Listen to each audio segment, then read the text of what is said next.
ښاغلی شکیب، په تېره ورځ مو یو پلاوي د پاکستان د پولیسو له مشر سره لیدلي وو. تاسې هم د دغه پلاوي غړي وئ او په کومو موضوعاتو خبرې وشوې؟ بسم الله الرحمن الرحیم. تاسو مېلمنو ته ښه راغلاست وایو، خصوصا خټک صاحب ته. بلې تېره ورځ زموږ د سفارت او د مهاجرینو د څانګې د قونسلي بخش د سفارت د قونسلي بخش استازي او د سفارت کې د مهاجرینو د څانګې کسانو د پاکستان د اسلام آباد د آی جي د پولیسو له مشر سره ولیدل. هغه د دې په خاطر باندې چې خلک ډیر زیات په تنګ دي په اسلام آباد کې، ډیر تنګ شوي او خصوصا هغه خلک چې هغوی اسناد هم درلودل.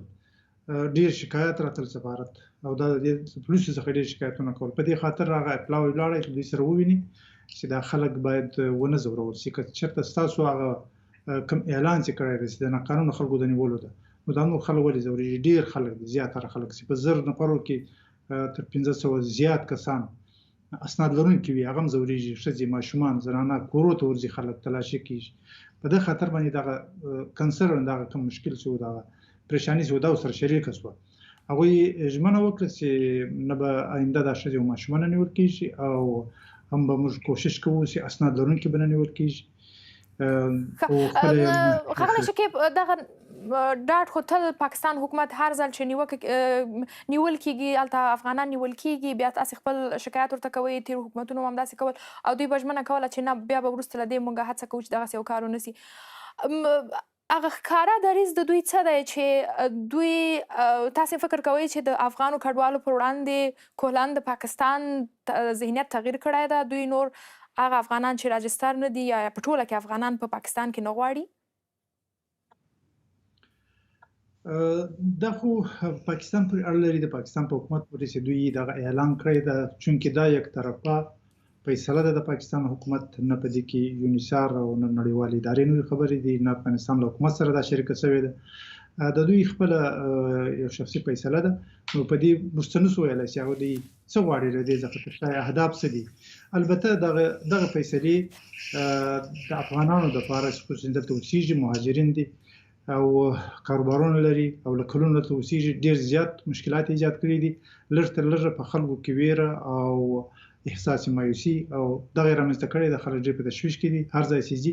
او دوی چې کومه له پرېکړې څخه، د پاکستان د لوړو چارواکو له پرېکړې څخه په سوء استفاده په ځینو ځایونو کې د پولیسو په نامه باندې خلک ډېر پیسې هم ځینې ویش کوونې کوي، زورونې کوي، کورونو ته ورځي. نو یو ویره رامنځته کړې ده.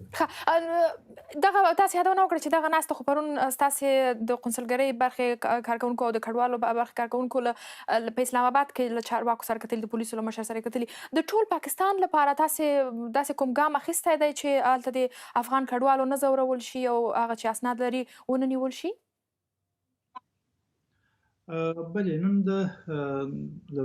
تر دې مخکې د پاکستاني چارواکو سره دا خبره په ځلونو شریکه کړې ده او دارنګه نن ما خپله د یونیسار له مشر سره چې نوې مقرر شوې ده، هغې سره مې ولیدل او دغه موضوعات مې ټول تفصیلا ورسره شریک کړل او ورته مې وویل چې دا ستاسو مسؤلیت هم جوړېږي او زموږ مسؤلیت هم ده او د پاکستان حکومت ته باید وویل شي چې تاسو باید افغانان او په دغه شکل باندې ونه ځوروئ. دا خو یو ځل کوم کارډ، کوم اسناد چې د یونیسار لخوا ورکول شوي دي، هغوی هم یو حیثیت لري، خو هغه حیثیت ته په کتو د هغه هم بې حیثیته شوي دي نن سبا، ځکه چې هغوی ته هم نه کتل کېږي. حتی پرون چارواکو دا هم ویل شوي دي، د امنیتي چارواکو له خولې څخه چې یو میاشتې پورې به دغه کارډ او ای سی سی کارډ یا پیور کارډ دغه ته به کتل کېږي، خو له دې وروسته هغه ته موږ نه ګورو. ون ډاکومنټ رژیم په نامه باندې چې یوازې پاسپورټ او دغه به وي. نو دا خبره، دا مشکلات مو دوی سره شریک کړل او ځینې مهاجرین چې دلته راغلي وو خپل فریادونه یې کړي وو، د کاروبار په رابطه باندې ځینې ځایونه باندې بیخي چاپې لګېدلې دي، هغه مو سره شریک کړل. ستاسو باید یو غږ اوچت تاسو په پاکستان حکومت ته ووایاست. ښاغلی شکیب، یو خو دغه ناستې چې تاسې کوئ، هغه خپل اړخ نه چې کوم کارونه دي هغه تاسې کوئ. بل پوښتنه دا ده چې په دا څو ورځو کې ولې دغه د کډوالو موضوع دومره توده سوه؟ ولې پاکستان دومره جدي دی د کډوالو په وړاندې؟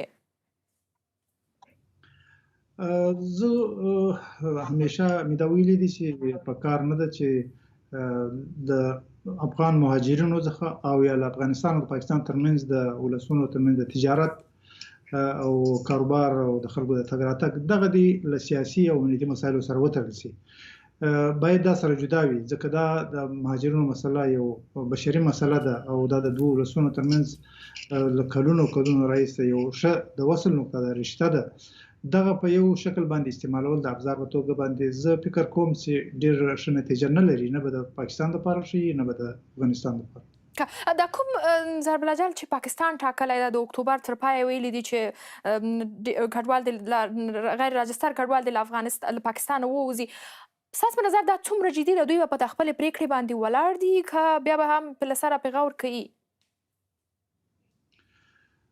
دا دوی پرې اړه لري چې دوی څومره د عملي کوي، اما مشکله ده، دا ډېره ستونزمنه ځکه ده چې د خلکو دپاره لږ تر لږه ډېر مشکلات ایجادولی شي، حتی د پاکستان د پولیسو دپاره، د ادارو دپاره، د دوی دپاره دا ستونزمنه ده. په میلیونونو خلک دې اعلان کړی دي، حتی دوی خو اوس وایي چې انډاکومنټډ خلک به وي او هغه 1.1 میلیونه دي. نو دا او دوی عملاً چې کوم عملیات شروع کړي د په ډېرو ساحو کې ټول خلک نیسي. دا ډېره ګرانه ده چې دوی دا ټول ونیسي، په 25 ورځې کې دا ټول وباسي او خلکو ته دا ویل شوي دي په ډېرو ساحو کې چې تاسو کاروبارونه ختم کړئ او نور به تاسو ځئ. نو دا ډېره ګرانه هم ده، عملي هم نه ده، معقول هم نه ده او ستونزې هم رامنځته کړي دي، خلک له تشویش سره مخ کړي. پاکستان چې ظاهرا کومه مسله یادوي دوی د خپل امنیت په اړه باندې اندېښمن دي. ستاسو په نظر واقعا افغان کډوال هغلته د دغه هیواد لپاره د امنیت لپاره یو ګواښ دی؟ نه، زه فکر نه کوم، هیڅکله داسې نه دي شوي ځکه موږ تاسو پوهېږئ 40 کاله 45 کاله افغانان دلته اوسېدلي دي، تګ راتګ یې کړی د پخوا تر دې ډېر فري و، ډېر آزاد تګ راتګ و او ډېر اوسېدل.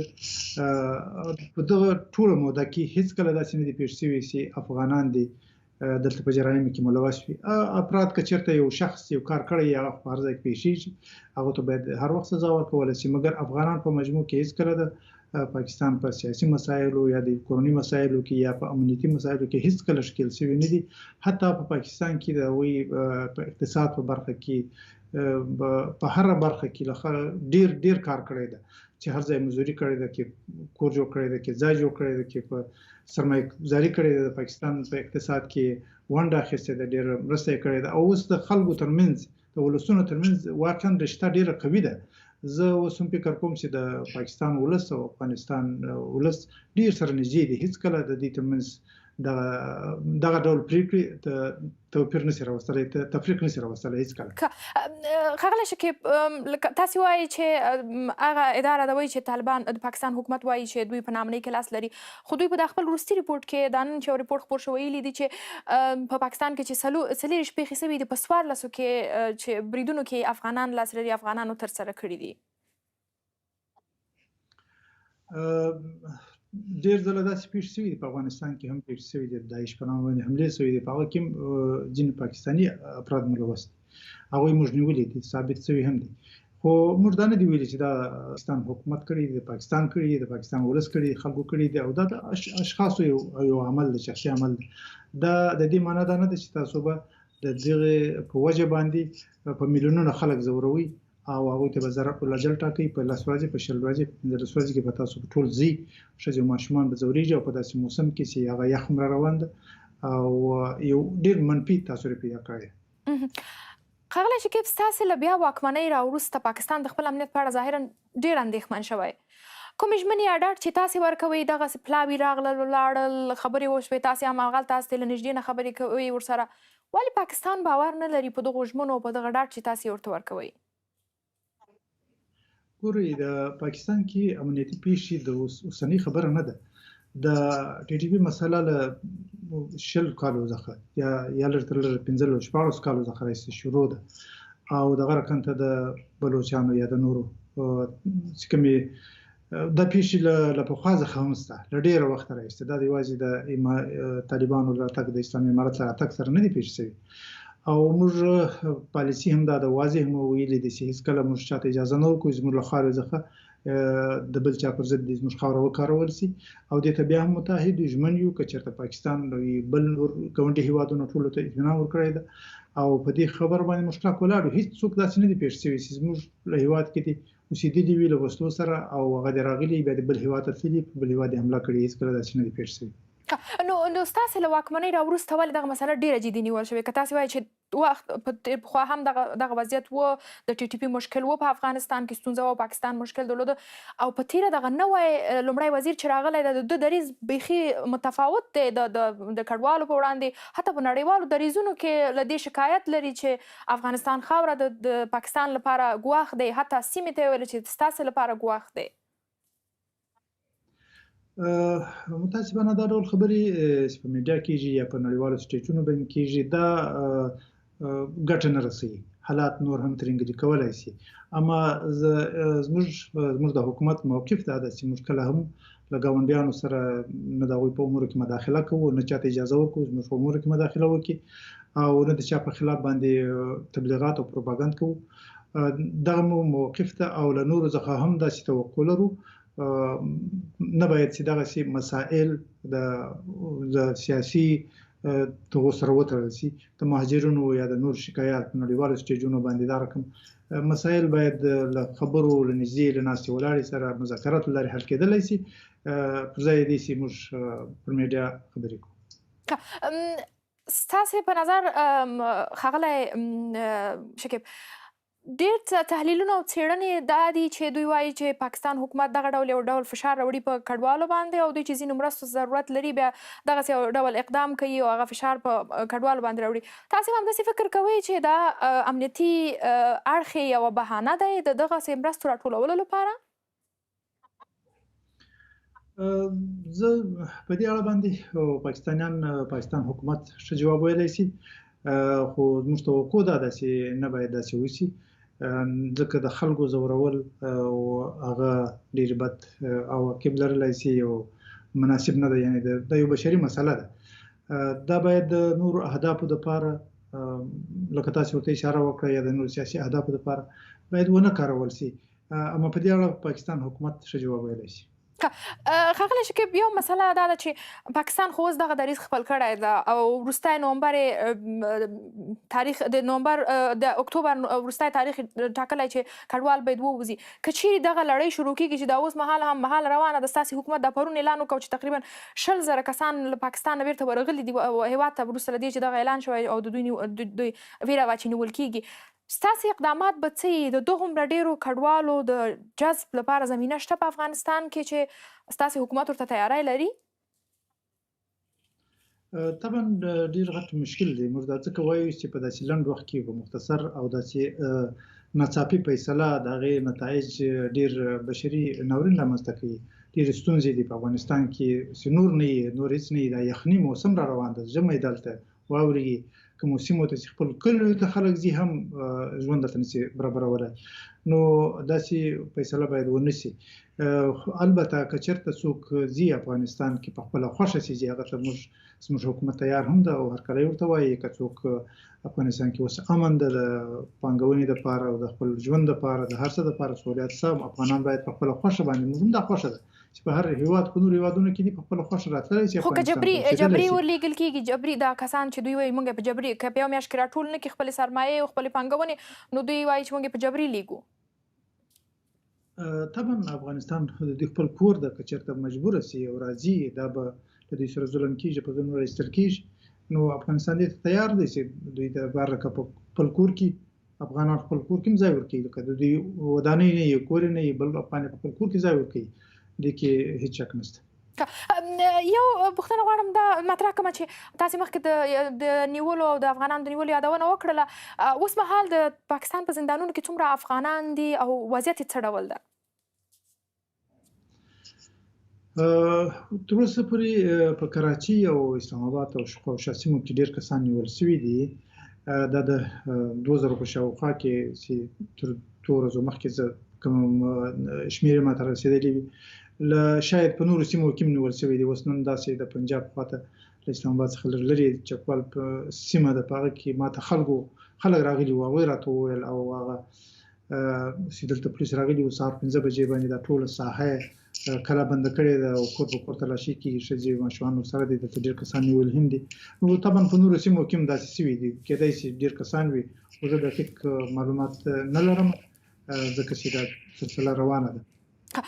ښاغلی شکیب، وروستۍ پوښتنه مطرح کړمه دا ده چې طالبان پاکستان خو دغه ډول یو پریکړه کړې ده، ستاسې حکومت ستاسې نظام تصمیم لري چې په نړۍ په لوړه کچه له پاکستان سره خبرې وکړي، او که دا پریکړه په خپل ځای پاتې کیږي ستاسو د حکومت اقدامات به څه وي؟ تاسو ته معلومه ده چې دغه پریکړه پاکستان خپله یک طرفه فیصله کړې ده. مخکې هم زموږ حکومت په اعتماد کې نه ده اخیستی او نه یې نړیوال نور ادارې. نو اوس چې پاکستان خپله فیصله کړې ده، دا خو د هغوی پورې اړه لري چې دوی څنګه کوي. البته د موږ دا وایو چې دې دپاره د خلکو دپاره یو ستونزه ده او مشکلات دي. که عملي کوي ستاسو د حکومت اقدامات به څه وي؟ ما مخکې وویل که چېرته دوی مجبوره کوي افغانان، لکه مخکې سیم ایستلي دي او افغانان خپل کور کې موږ ورته زموږ حکومت هر څه چې په توان کې وي هغه سهولتونه ورته ورکوي افغانانو ته، او ځکه دا زموږ مسؤلیت او مجبوریت هم، اما خلک له ستونزو سره مخ کېږي. یعنې ستاسې حکومت تر اوسه پورې دغه وضعیت چې روان دی داسې یو تصمیم څه نه ده نیولی چې دوی دې په لوړپوړي چارواکي دې پاکستان ته ورشي یا دوی سره خبرې وکړي؟ دا به وروسته کتل کېږي زموږ حکومت څه فیصله کوي. البته د خپلو خلکو دپاره د راتګ دپاره موږ امادګي له مخکې هم درلوده، اوس هم لرو، بیا هم ورته وایو چې څوک ته تللی شي، مشکل نشته.